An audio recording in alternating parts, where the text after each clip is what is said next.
Today, I am talking about another hormetic response, cold stress. Last time we talked about heat stress, and it's only fitting that we talk about cold stress.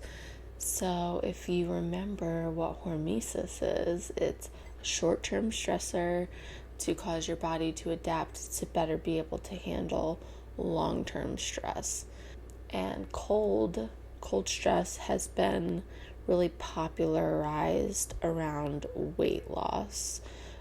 It has a lot of good benefits, but that's kind of the thing everybody talks about is burning fat, and for good reason. So why does cold stress burn fat? And by cold stress, I mean either a cold shower, an ice plunge, even being outside. I've found through research that basically the colder it is, the less time you have to do it in order to get the same effect. So an ice plunge, maybe 20 seconds, I think Dr. Rhonda Patrick said, to get the same response as like a 5-minute shower, to get the same response as being in a cold kind of environment outside for several hours. So that's really the principle. And the thing with cold is that your body is terrified of the cold because cold can kill you, and people die of hypothermia all the time. So when you're exposed to the cold, your body freaks out, and you create norepinephrine in the brain and in the body, and norepinephrine sends signals to your adipose, your fat, to make more mitochondria, because mitochondria, is the powerhouse of the cell, if you remember, and it makes energy and it can warm you up. So it's sending these signals to your fat because that's where your energy is stored, a lot of it, and it wants you to be prepared for the next time that you're cold. So it creates all this mitochondria in the fat, and that's called browning of the fat, because fat is typically white, but the more mitochondria you make, the darker your fat becomes. And then the browner your fat, the more resilient you are to cold. So Iceman Wim Hof has a lot of brown fat, and he can withstand the cold better than, I would venture to say, all of the people in the world. So if you're thinking, like I was thinking, no way to cold showers, just remember that you don't have to dive straight into an ice bath. You can just turn your shower down a little bit. Just turn it down a few degrees, and you can do a slow ramp up over weeks and months while your adipose tissue is developing more mitochondria, so that you won't be so uncomfortable every time that you do it. Although it is hormetic, so the whole point is to be uncomfortable. But it doesn't have to be all at once. It shouldn't be all at once. So with more mitochondria in your fat, you burn more fat, and you burn it more readily. You can't just do this to lose weight. Obviously, you still need to eat what you should be eating and moving the way that you should be moving, but your metabolism is definitely going to go up. You're definitely going to burn fat more easily with cold stress. The other cool thing about norepinephrine in the brain is it's neuroprotective. As we age, we lose synapses, the space between neurons, that space where they communicate, it degrades. And when you're exposed to cold, they also degrade as a short-term stressor. But then we create something, a protein, a cold shock protein, if you will, that regenerates those synapses. So there was a study done in mice where they were engineered to get Alzheimer's very quickly, and they were given this cold shock protein, and their Alzheimer's. They still got Alzheimer's, but they got it way later than the control group, way later than they were supposed to. So you can see in that way it would be neuroprotective against Alzheimer's and dementia in protecting those synapses. With the heat shock proteins, actually cold also produces heat shock protein, which is counterintuitive to me. Not as well as the heat does and the sauna does, but it does a little bit. Obviously, I think it's just sensitive to temperature shifts in general.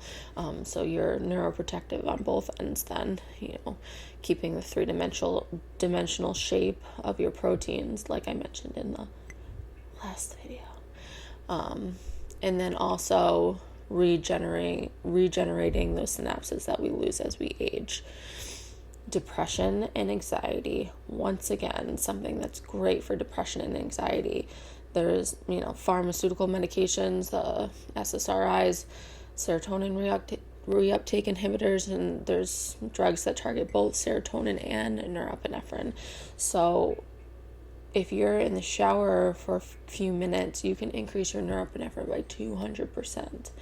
And that is phenomenal on your mood. You just feel good, and it's not only right away. You don't feel great right away. It's still hard to do, but you feel good long term. You feel good for the rest of the day.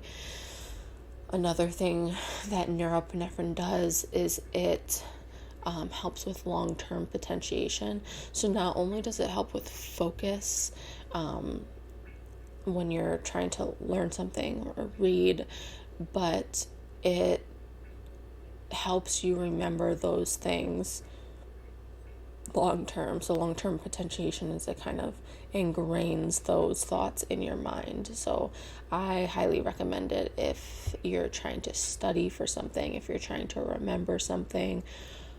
Cold stress, cold shower would be a great idea right before you sit down for a long study session. There's also another protein that's turned on, that's upregulated, that increases the mitochondria in the muscle, increasing mitochondria density in the muscle. You can actually think of like white and dark meat on chicken. The white meat is not very mitochondria dense. Dark meat is very mitochondria dense. You can actually see it in the color. And we can do that with our muscle also. And that helps be able to be stronger, be able to build more muscle. One thing that I did hear is that after a strength training workout, you don't want to partake in cold stress within an hour of your workout, because working out is also a hormetic stressor. And during that hour after your strength training workout, you have an inflammatory response to the workout, a good short-term inflammatory response. And that inflammatory response kind of incites an anti-inflammatory response that you really need thereafter.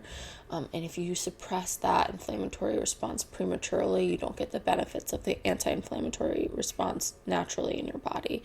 So whereas sauna, they find benefits if you sauna right after your strength training exercise, you don't want to do that with cold stress. So I'm not doing this right now. It's not recommended in pregnancy. I might kind of just turn down the temperature in my shower and see how that goes. But David started doing cold showers again. As I was researching for this, I said, maybe you should start doing your cold showers again.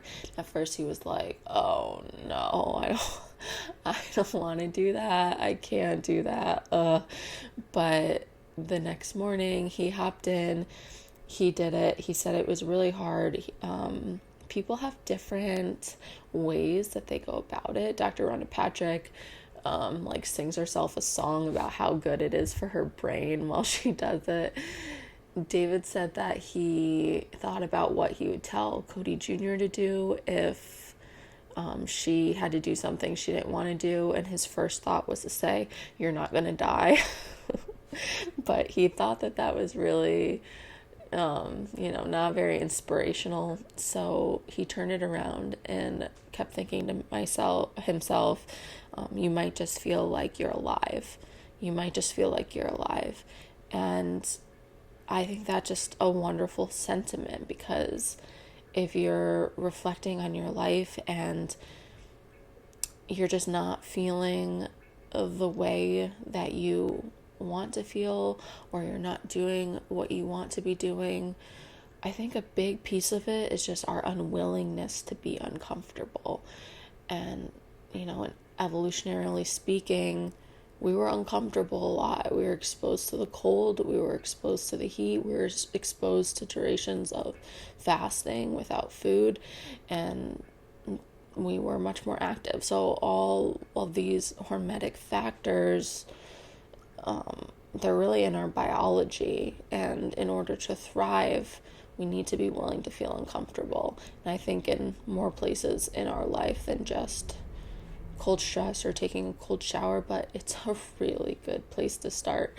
And for me, another factor selfishly that I like about it is that when you think about it, like, most people are not going to do this. Most people are not willing to be uncomfortable like this. And it's just cool to be that, that 10%, as Beast Mode Soccer will say, be that 10%, be the small chunk of people that are willing to go the extra mile. And then it pays off. It pays off for you. It pays off, mentally and physically. And so I urge you to try it. Let me know how it goes for you. Let me know if you were able to pull it off. Let me know how it feels. I will talk to you guys on Monday. Have a great weekend. Bye.